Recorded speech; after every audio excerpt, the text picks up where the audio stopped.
Hi guys, my name is Christine and I'm a dating, relationship and personal development coach, and today I'm talking about how to prepare for a first date with confidence.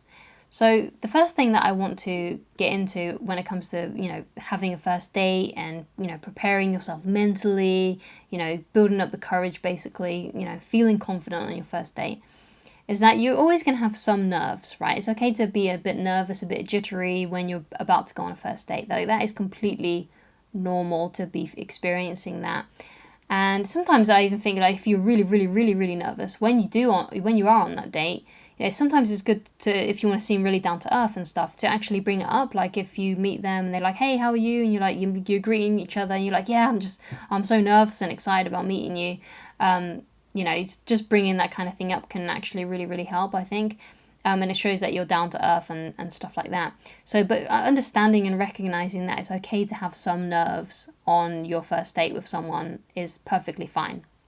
You're not going to ever get rid of that completely when you're going out on a date with someone. You're always going to have some kind of jitters because you're meeting a stranger, especially if this is someone that you've met online, like you don't know them very well. Obviously, if you know them from, school or from where you work or something, it might be a bit of a different story. But again, like, there's still that first date awkwardness and stuff. So, that's one way to kind of prepare yourself mentally. Be prepared that you're going to have some kind of nerves. Another thing that you can do as well is sort of think of what it is that you're actually looking for, so you can come into the conversation and when you start talking to them, come into the date with a few things that you want to ask them that is really important to you, to see if this person's the right fit for you. So you want to be thinking of in terms of, this could be someone who I'm spending the rest of my life with. Obviously, this is a first date. This could work out really well. It might not work out, but it could work out. So what are the important questions and what are the important things that I need to know about them? Perhaps you want to ask about their family and what their family values are. Perhaps you want to be asking them about, what their career is, where they see themselves in 5 or 10 years' time. It could be, things like that. You need to figure out what's important to you and, bring some, have some questions in mind. You might not want to bring like a list or something and start interrogating them, but you want to have some important topics that are important to you that you want to talk about with them and ask them questions about. So one of the things that I really like about first dates and dating in general is that you don't really have to actually do that much, especially if you're with someone who is really, really chatty. All you need to do is just, ask them questions about themselves, because what you need to realize is that this is someone that you're on a date with. So surely you should be really fascinated with them. And the worst thing that you could do is just sit there and just talk about yourself and talk about all of your accomplishments and only talking about things that you're interested in. They never do that. If you're on a date with someone, of course, you need to give your input and they may ask questions about you, but always revert the questions back to them and asking them questions about themselves. And that's a great way as well to actually tell if someone cares about you, if someone is actually interested in you. Like, usually if you are asking people questions and they only ever talk about themselves, that's not really that great. I mean, obviously it's good if you are, introverted and you want someone to be doing most of the talking. But if they're a polite human being, they will talk about themselves and you want them to talk about themselves, but they will also ask you a couple of questions as well. If they're a really chatty person, then it may be that they only ask you a few questions. But as long as they're asking you questions every now and then, that's a good sign that things are working out really well.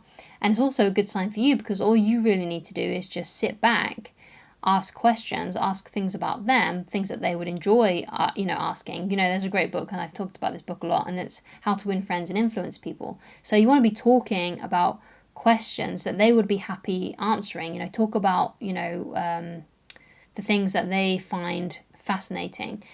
So it could be that you notice the kind of car that they've got and you talk about their car. Like, if you can see that it's well, preserved, they've taken care of it, it's clean, they've, you can tell that it looks really, really nice, and you can tell that it's well taken care of. Ask about that. Like, oh, I see your car over there. That's a nice car. Like, oh, tell me about it. When did you get that car? Asking things like that. Or it could be they might have a few tattoos on them. Ask them about those, because obviously those are important to them because they've got them imprinted on their body. It might be the case that they have like an interesting bag and it looks like they made their bag.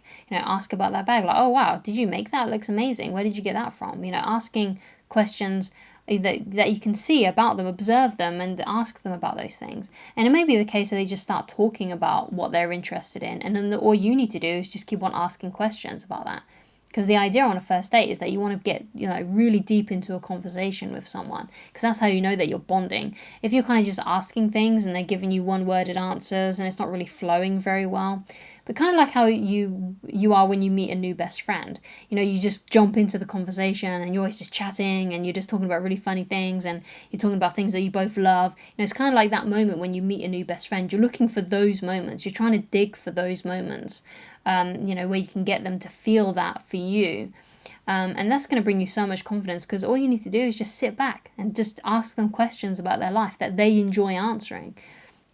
Don't you want to kind of stay away from like really serious topics like the economy, natural disasters, things that are going on in the world that are a bit polarizing, that are not very nice to talk about. So try to avoid talking about those things. But obviously if they come up, then that's fine, but just don't dwell on it too much and try to revert the conversation back to something that's a bit more positive, that's a bit more lighthearted, that's a bit more fun to talk about, right? Talk about things that are fun, that they will enjoy answering, that make them feel positive. Because one of the things that you kind of need to understand is that, we don't tend to be with people that we're the most attracted to.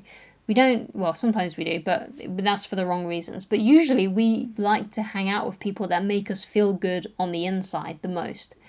So if you're always talking about happy, positive things, then they're going to associate happy and positive feelings with you.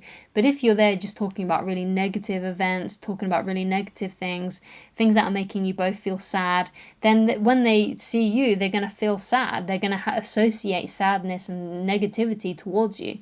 You want to be talking about things that are positive, that will elicit positive emotions, so they'll feel positive and associate those positive emotions to you, so therefore they'll love to hang out with you again.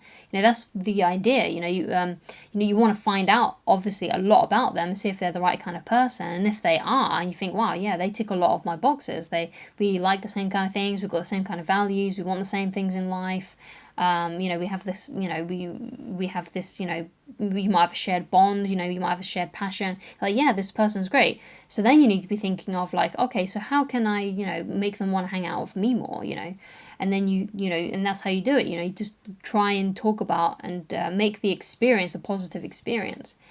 So the best thing to do on a first date as well is to just meet up for a drink. And the reason why you want to meet up just for a drink is because it might be the case that you two start talking and you realize, what, this is not right for me. And it's much more easier to leave when you're just having a drink. You can just stay there for like half an hour to 45 minutes having a chat, and then you'll be like, yeah, I need to get up really early tomorrow, so it's really nice to meet you, but I kind of need to get out of here, basically, right? So you need to, say something along those lines. Obviously, you might not want to say, I need to get out of here, but you might be thinking that. But again, but if not, if you are enjoying yourselves, then you can easily lead that to something else. Like if you're having a drink, then you can go and have, go somewhere for dinner. And then you might want to go somewhere else for dessert, or you might want to go somewhere else for a walk. You want to kind of prolong it then a little bit more. Of course, you don't want to spend too much time together because you want to leave them wanting more, but you want to kind of expand the date. And basically, if you go to like multiple places, so let's say you meet up for a drink and then you go somewhere for like some appetizers or some starters, and then you go somewhere else for like a sit down meal, and then you might go and find like an ice cream truck in a park somewhere to have something, or you might go for a walk somewhere. You want to, like, if you really like them, you want to kind of make the process go a little bit faster by going to multiple places, because then it seems like 4 or 5 mini dates within one date. And then obviously you want to do this, kind of spread this over maybe 2 to 3 hours and then leave, because obviously you don't want it to be too prolonged and sticking around too much, because they may have things that they need to get up for in the morning, and I'm assuming you do as well. But having like multiple places you can go to can really speed up like the dating process, and it can make these little mini dates within one date, and you're just having more experiences together. And the more experiences, the more fun experiences you have together, the more of a stronger bond you two will develop. And that's kind of like my idea on how to have more confidence when it comes to like first dates. Thank you so much for watching. Remember to always, always, always be yourself on a date. and to just have fun. Remember, it's supposed to be a fun time to get to know someone. Don't take it too seriously. Just remember, it should be like a fun opportunity to meet someone new and just see how things go. Always have that attitude of you're there to see how things go. Don't get too caught up just yet. Wait until that relationship starts to happen before you do that. So thank you so much for watching, and I shall talk to you again very soon. If you'd like to get in touch with me personally, then please go to www.christineloveridge.com.